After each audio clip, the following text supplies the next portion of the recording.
a good friend went over to this house for lunch. He had a fish thing as wide as two of those cases and about 3 foot high. I don't know how many gallons of water it held, but yet it was beautiful. Yeah, so I'm talking to Claude right now, but yeah, it was that fish tank right there I got from Goodwill, and then I framed it with all that antique wood I got from the restore. Yeah, that's neat. Yeah. Well, good morning, everybody. Glad you're with us today. We're going to be looking at Chapter 5, Freemasonry and the Masonic Lodge. In the 90s, the 80s and 90s, this was a hot topic among evangelical Christians.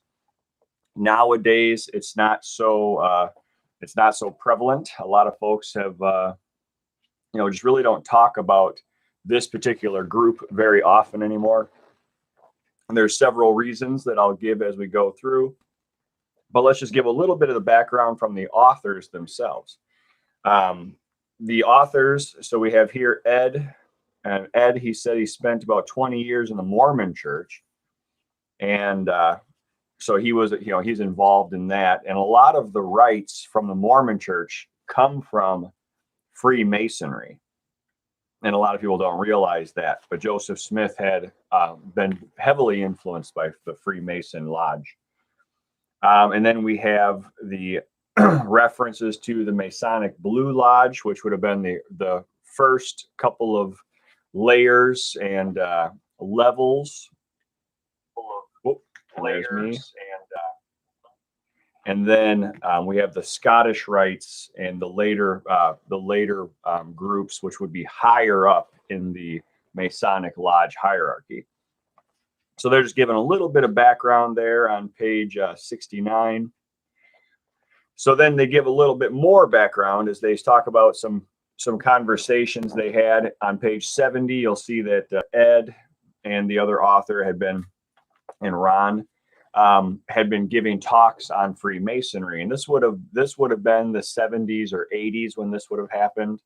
And it was such a big deal that, first of all, some churches didn't even realize the number of Masons in their churches. Secondly, they didn't realize the teachings of Masonry.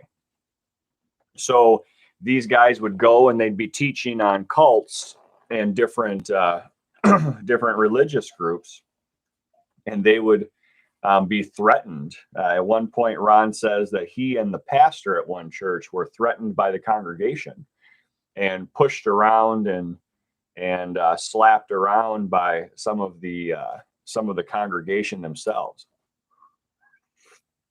receiving death threats and all kinds of ridiculous stuff.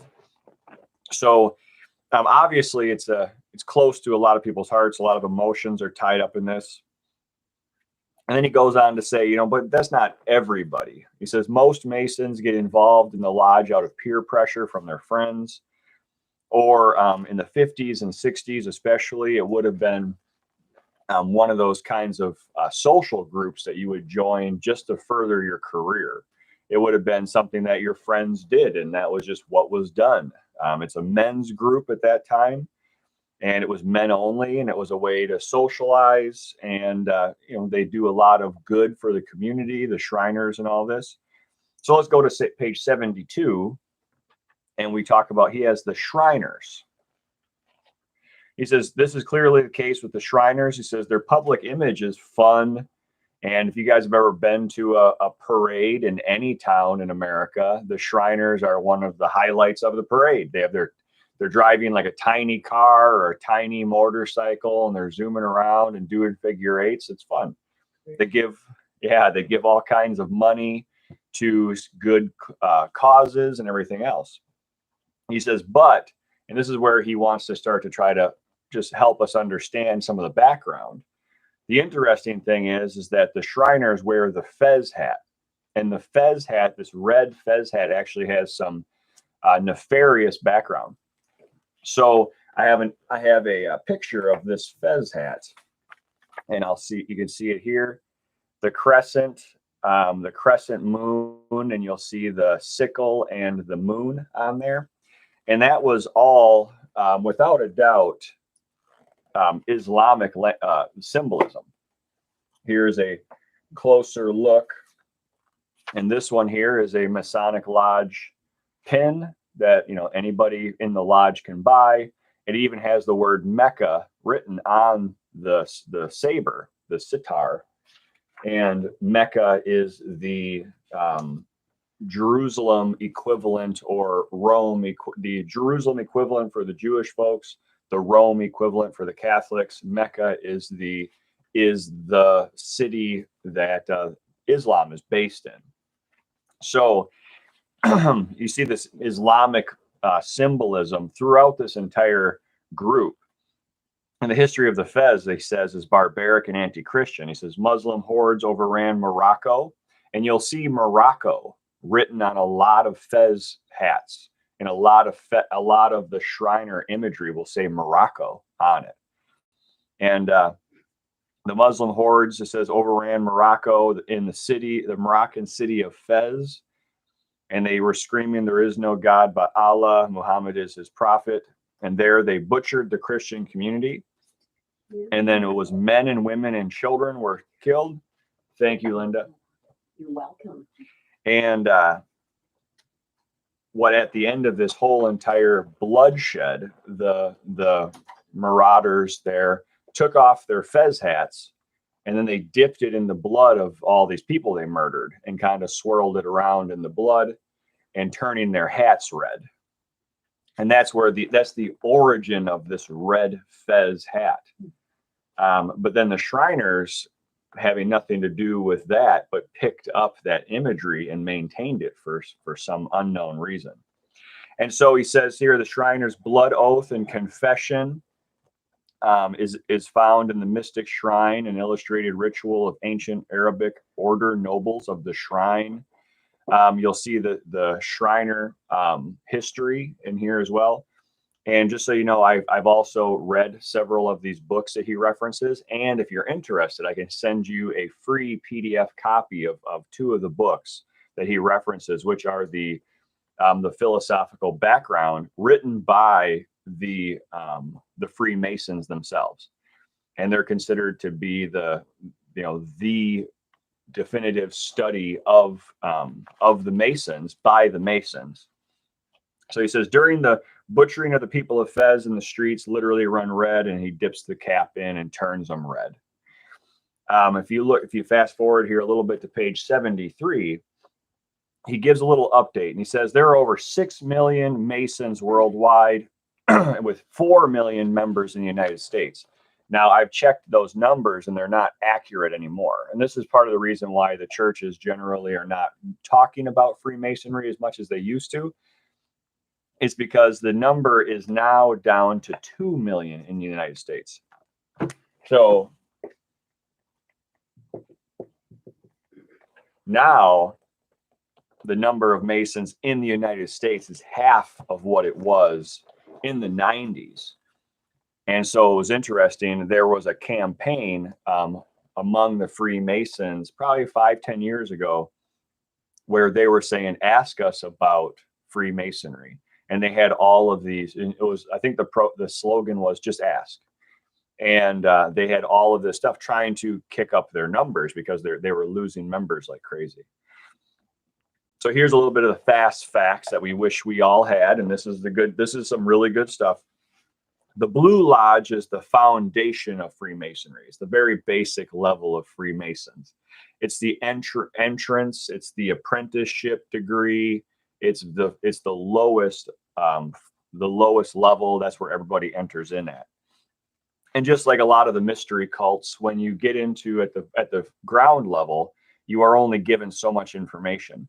And in one of the books that was written by the Freemasons, they talk about how they purposefully would mislead people to believe things that were not true at the lower levels until they were ready to receive the information later. Very interesting topic. And we will look at, I'll look at that book when we get there, because it's really fascinating, because they're very honest about it. This in the Blue Lodge, a lot of people just stay in the Blue Lodge. They just don't get higher. They don't get higher up, not for lack of wanting necessarily, but just for lack of trying. You can just maintain at that level and never move on. But if you go on to the higher levels, you have to choose between the Scottish Rite and the York Rite. And then you start to get into these higher level Masonry groups. And eventually you can become a Shriner. The Shriners are Masons who have achieved this on page 74. They've achieved the highest degrees of the Blue Lodge and the Scottish or York Rites of Masonry. And then they are known as the Ancient and Arabic Order of Nobles of the Mystic Shrine. And this is where it gets interesting. So at certain levels, each one has a certain oath that you have to take to get in. And most people consider these oaths to be just, just to be symbolic, or, just fun kind of hazing things. And in this particular one, the ceremony begins with the initiate first having their jacket taken off, tie, any money or anything they have taken out of their pockets. Their left trouser leg is rolled up over the knee. The shirt is opened over their chest. Right shoe is removed. Then the person is blindfolded and a noose is put around their neck. And I've actually had conversations, and I've been told this is accurate for different levels. I have never been a Mason, so I can't testify. The noose is put around their neck, and then the person has to go to the door of the lodge. And then the symbolism there is you are in darkness outside of the lodge, but in the lodge is the light of truth. And they tell you that in the books. If you read the Masonry books, they are very honest about that. They firmly believe that their view of the world is the truth, and that they eventually will replace all religions with Masonry as the common denominator. So that's why they're very adamant that a person can be a Muslim or Jewish or a Catholic or a Protestant, doesn't matter to them, because at the end of the day, you'll be a Freemason regardless. And they consider the rest of the stuff to just be details. The new Mason is brought to the outer doors, and then they kind of walk in, and that symbolism again is the walking into the light of the truth of the Freemasons. Then they take some kind of a blood oath. So here are some different examples from their stuff on the different things a person has to say. So the one level says, binding myself under no less a penalty than having my throat cut and my tongue torn out by its roots and buried in the rough sands of the sea. Another level says, binding myself under no less a penalty than having my chest tore open and my heart plucked out. But then another level says, binding myself, no less a penalty than having my bowels taken out and burned in ashes. Point being is that you're taking a blood oath and saying that you will submit to the authority of this particular group forever. And that's a problem for Christians because, first of all, number one, if you look at page 76, which is really well done, 1 John tells us that God is light, God is truth, and there's no darkness at all in Christ. There's no reason for a Christian to ever come to any group and say they are in darkness and they need this group to get them into the light. And that's part of the reason why a lot of Christians have issue with the Freemasons, because we don't believe that Christianity is the entrance and Freemasonry is the fulfillment. We believe that Christ is the fulfillment in and of himself, and he is all in all, and we don't need anything else to receive the truth.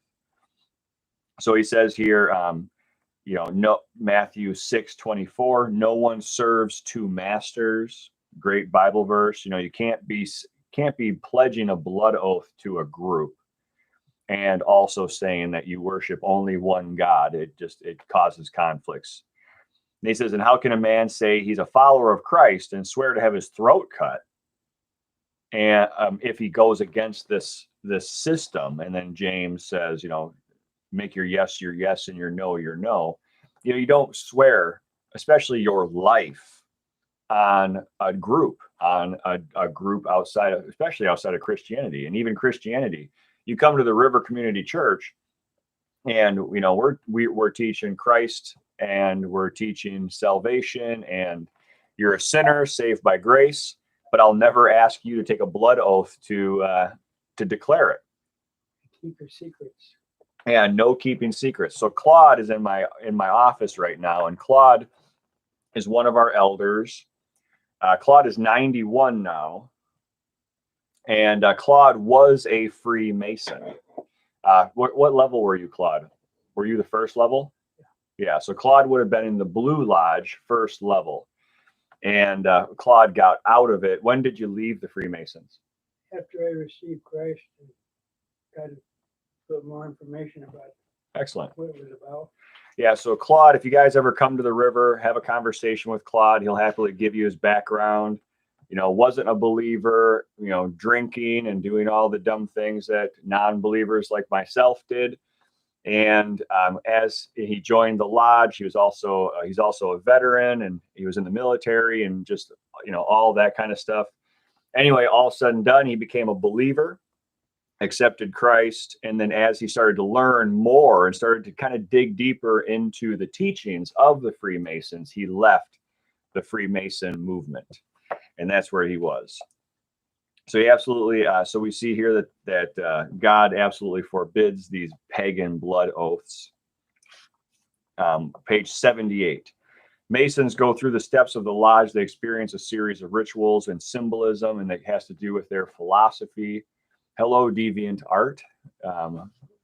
Welcome. The Builders is a book here. So I have this. These are the books I have. I have the Builders and the Morals and Dogma. And these are both books recognized by the Freemasons as authoritative.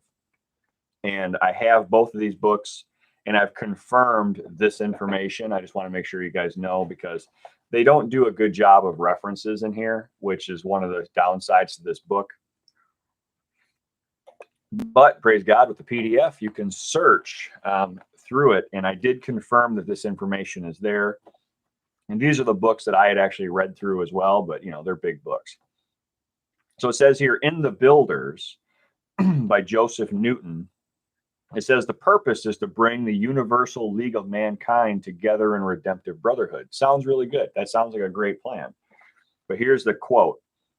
Is why does Masonry seek to change the world? Because Masonry teaches that all non-Masons, and anybody who's a non-Mason, is in spiritual darkness. The ritual of Masonry for the first degree in the entrance of the apprentice teaches a candidate that he has long been in darkness and now wishes to be brought into the light of Masonry. The lodge teaches that only true Masons are enlightened and live in the truth. So the goal of Masonry, according to its leading authorities, is to do away with all religions and creeds and doctrines and have a one world universal religion under the umbrella of Masonry. So Dr. Albert Pike, in his Morals of Dogma and the Ancient and Accepted Rite, and I have the book here in front of me. I'm going to read a couple of excerpts. But here's one. He says, Masonry, like all other religions, all the mysteries and the alchemy and all the stuff, it says it conceals secrets from all except the adepts and sages or the elect, and uses false explanations and misinterpretations of its symbols to mislead those who deserve only to be misled. This is where they tell people that they purposely conceal the truth, which is called light, from them, and then draws them away from it. Truth is not for those who are unworthy or unable to receive it or would pervert it. So here's a great example here. It's on page, I'm on page 123 in this text. Let me see if I can find it.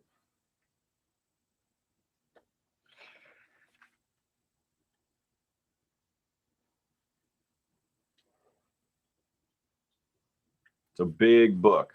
When you're looking at a PDF file, there is so much to look at. But in the meantime, while I'm scrolling through this, he says here, every Masonic lodge is a temple of religion. And without a doubt, they teach that Freemasonry is religious. Philosophical and religious is what they talk about.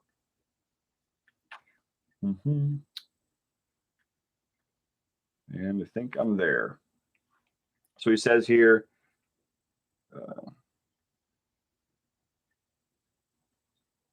23, 22.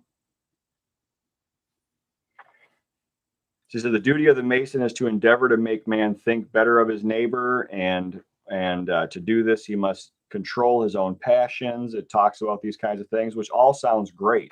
And that's why this is why it's so appealing to so many people. You read these things and you go, oh, well, that's not bad. Let's have brotherly love and all these different things. But then as you read on further in that same chapter, you start to see that the goal is to replace Christianity. And Christianity is actually mentioned by name in that text. And he says that it's basically details. Christianity, that whoever it is just details. It says here, Masonry is the legitimate successor for the earliest times of religious and philosophical truth. That's on page 210. He says, Pike says the Masonry is the universal, eternal, immutable religion, such as God planted it in the heart of universal humanity. No creed has ever been long-lived that has not been built upon this foundation. The ministers of this religion are all Masons. So this is where he starts to claim that anybody who searches after the truth is a Mason. They just don't know it yet.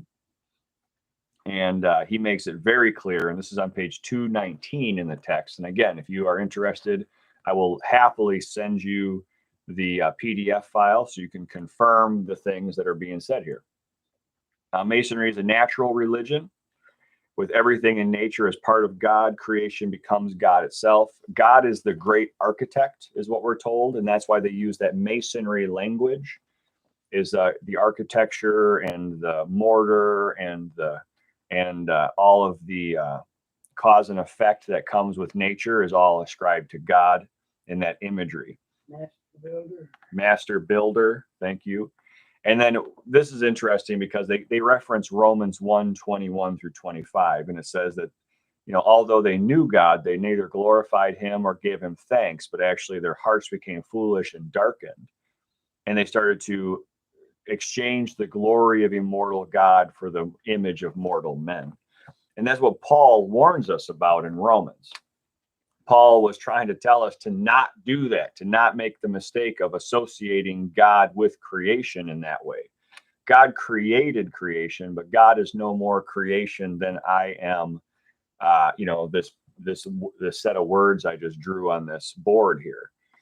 You can learn something about me from that board and the things I write or the things I draw or the things I say. But those things are representations, maybe at best, more than likely just derivative at most. At the end of the day, they're not me. They're just something I've done. And we can learn those things about God, but those thing are not God. And we see that here he says, and Albert Pike said this, he says, we belong to no creed or school. He says, in all religions, there's a basis of truth. All teachers and reformers of mankind we admire and revere.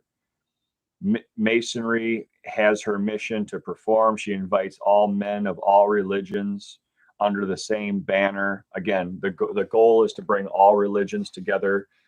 He says, Moses, the Jews, Confucius, Zoroaster, Jesus, the Arabian iconoclast, great teachers of morality. Masonry is a worship, but one in which all civilized men can unite. And the first Mason was Buddha. And that's on page 277. So this is very similar, and I don't even think they get into Scientology. That might be too new for this book. But Scientology, maybe I'll just do my own week on Scientology at some point, because I did a lot of studies into Scientology when I was studying religions a long time ago. But this is very similar to Scientology, because Scientology teaches that it is the fulfillment of all religion, and that all religion is just people trying to develop and deal with the truth, and Scientology is the actual truth, all figured out for you. You're welcome. So that's kind of how, that is how Scientology teaches it. And Masonry is very similar. And I guarantee you that L. Ron Hubbard, the creator of Scientology, pulled a lot of his mystic ideas and the secrecy that makes Masonry so interesting. He pulled that for sure and put it into his own religion, because again, within Scientology, there's levels. They're not called lodges or rites, but there's levels of clarity. And rather than having lodges with certain degrees, there's clarity levels of certain degrees, and you can be a certain degree of clarity within Scientology. The overlap is crazy, but it's smart. If you're going to start a cult, why reinvent the wheel? You use what works in other places. Masons claim to have this center of this one universal religion. They promote a universal religion, creeds and doctrines. The Bible very specifically, though, tells us to have no other gods. We as Christians and Jewish people would say the same thing. Catholics would say the same thing. Muslims would 100% agree and high five me. Our religious beliefs do not allow us to agree with and believe in other gods. A Muslim would never say that, oh yeah, the Catholic God and the Jewish God and the Protestant God are Allah. They would never allow that, because they believe that Christianity is pagan and that we're polytheistic because we believe in a Trinity. So there's no way for this to overlap. So they quote Exodus, just a verse saying that we can only have one God. We can't be a part of a group and pledge allegiance to any God and accept any religious belief system. We can accept people for who they are. We can accept their beliefs, but that doesn't mean that we agree with them and that we're going to say that their views are equivalent to our own, because that's just not the case. There's contradictions there. Islam and Christianity can't coexist as an equivalent of each other. They can coexist and not fight, but they can't coexist logically as ideas. He has Isaiah, that God's the Alpha and the Omega. Sure. It says here, bowing at the altar. It says, the true Mason, and this is another quote. It says here, the true Mason is not creed bound. As a Mason, his religion must be universal. It must be universal. Listen to that. It can't be singular. It has to be universal. Christ, Buddha, Muhammad, the name means little, for he recognizes only the light, not the bearer. So Jesus has no value other than pointing to something above himself. The Mason worships at every shrine, bows at every altar, whether in temple or mosque or a cathedral, realizing with his truer understanding the oneness of all spiritual truth. And that is where we cannot agree. And we can't even agree to disagree on that, because we cannot accept that. We firmly believe that teaching and believing in a different religion is paganism at best, or idolatry at worst, or just confusion at best, I should say, or paganism or idolatry at worst. We can't accept that as an idea. You can't be and based upon these teachings, a Christian cannot be a Freemason. You cannot bow down at every altar and worship in every religious place, meaning worship those gods. I can go into a Hindu temple and worship Jesus, but I can't go into a Hindu temple and worship the Hindu gods, or go somewhere and worship Shiva, or go somewhere and ask Buddha for some guidance. There's only one God, only one mediator. and we get that. Page 84, Jesus clearly describes the Masonic oaths and calls them evil. He doesn't describe those actual oaths, but we do get the fact that Jesus would not agree with us pledging our allegiance to a false religion. And they are a religious group. The Freemasons are a religious group. They don't in this book, and I appreciate them trying to be as nice as possible in this chapter, but the Islamic connection is very obvious if you see the symbolism and the crescent moon, Mecca, the star, the Muslim flag is literally a crescent moon with a star. That's their flag. So it doesn't take a rocket scientist to go, wow, the Masons have the exact same symbol as the Muslims do. It's not rocket science. And there's nothing wrong with borrowing elements from other places and whatever, but this and this, they're the same thing. So the Bible warns against us doing these things. There's judgment, it says. The white lambskin apron that they wear, it's a very important symbolic portion of Masonry. My son, actually, he was his name is Mason. And I jokingly tell people I named him after my favorite cult, the Freemasons. And he actually dressed as a Freemason for Halloween one year. And we had to make him an apron. It wasn't lambskin though, so that's too bad. But the white lambskin apron represents the purity of Freemasonry.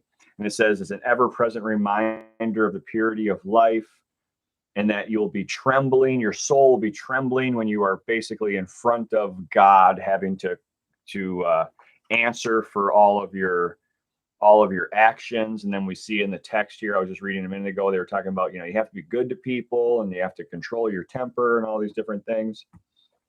And he says, you'll be naked and alone before the great white throne judgment. And then you're going to receive judgment for the deeds that you've done in this body.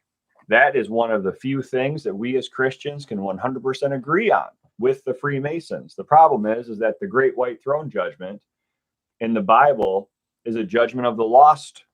It's a judgment for people who have not accepted Christ. And so they're right about that. They will absolutely be there being judged based upon this belief system. And they are going to have to answer for these choices and for teaching these things. So he says the king of the pit of hell, he says the 17th degree of the Scottish Rite, or as they're known, the Knights of the East and West degree. They have these secret passwords and secret words. And it's interesting, the secret word is Abaddon. And we actually see that Hebrew word in Greek in one book of the Bible, the book of Revelation.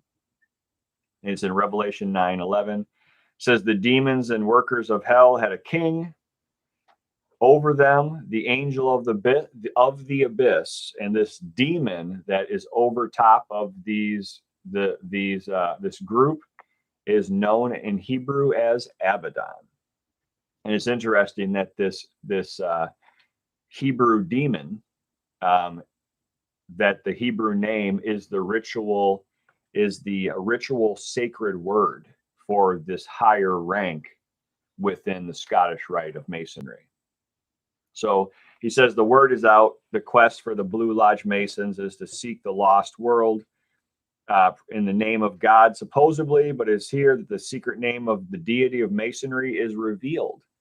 And here's the name that you receive at this highest level, and it's the Jabulan. Jah, and it's interesting because this is true. So Jah is a very common name for God, for the Hebrew God. It oftentimes is pronounced as Yahweh. That's where we get Yahweh from. But it's this Jah, And the Rastafarians, our Rastafarian brothers, Christians who are Rastafarians, they refer to God as Jah. They maintain that original language. But then we have the second part of the bull. And says here that this has to do with Baal. Baal. This Baal. And that is obviously paganism. There's some arguments that Baal worship is actually the origin of Islam. And if that's true, it makes sense because of all the Islamic imagery that would be there.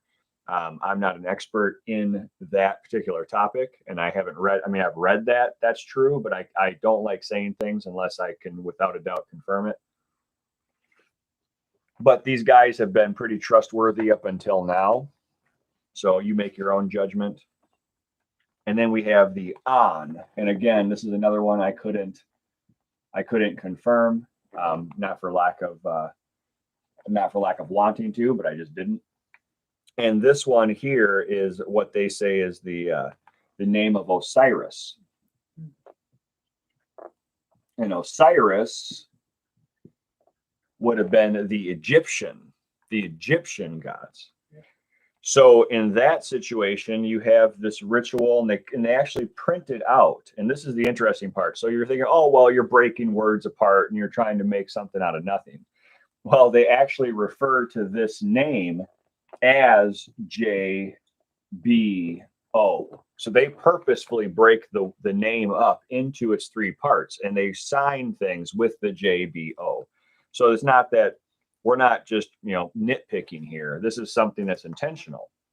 It's the secret within this word. And he says here in the ritual book, it states this.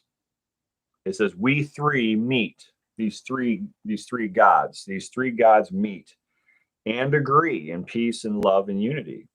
The sacred word to keep and never to divulge the same until we three, or three such as we, do meet and agree. And this is where we get the Mock Trinity of Freemasonry. The Masonry is a copy of a copy of a copy. And this is where we get this triune God within Masonry. But in reality, it's just a mock Trinity.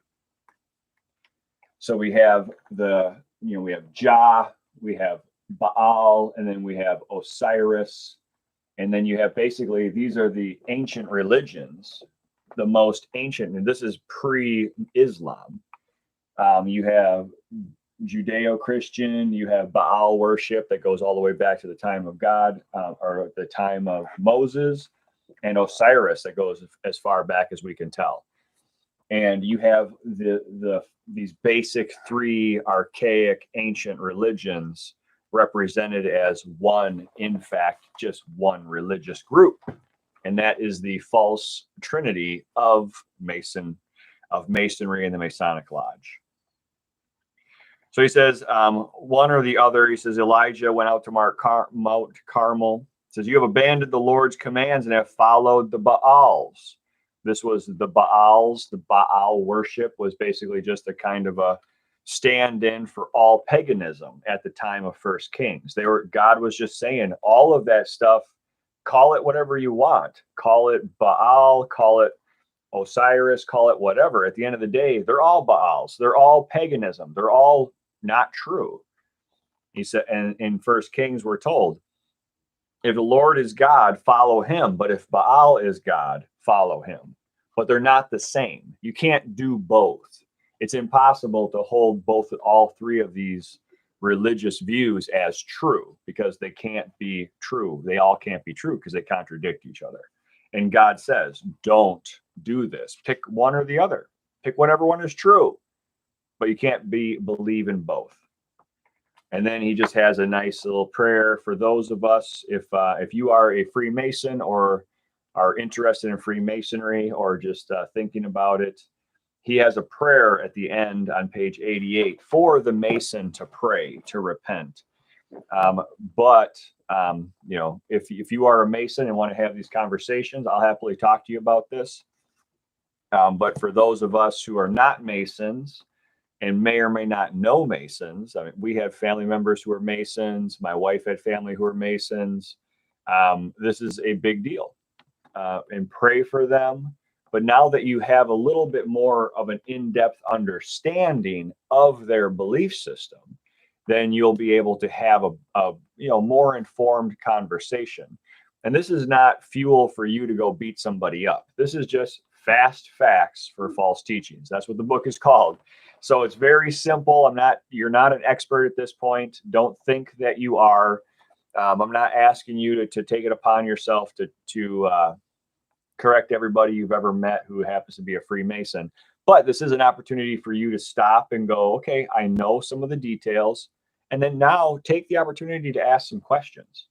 If you have an uncle or grandparent or dad even who is a Freemason, ask them questions. Ask them about the rites. Ask them about the, what was the oath you had to say when you came in?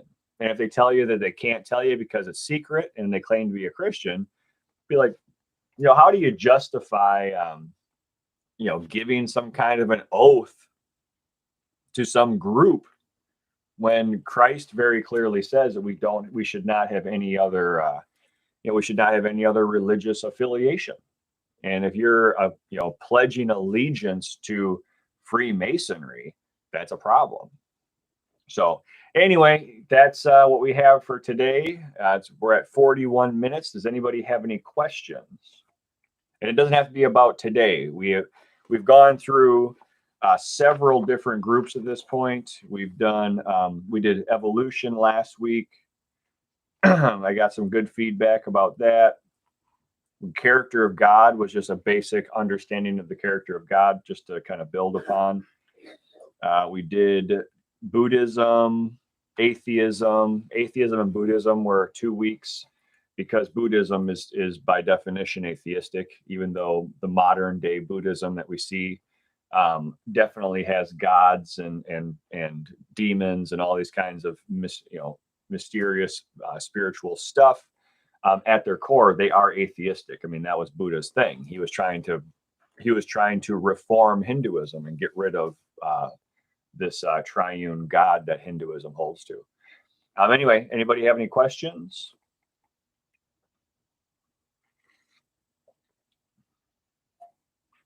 I'll just give it a minute.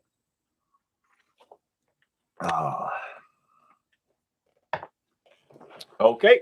So if that's all we have, I'll let you guys go. I'm glad you came. Thank you for all you folks who are chiming in, and for everybody who is checking this out later. Feel free to send me an email and I can chat with you or send you answer some of your questions.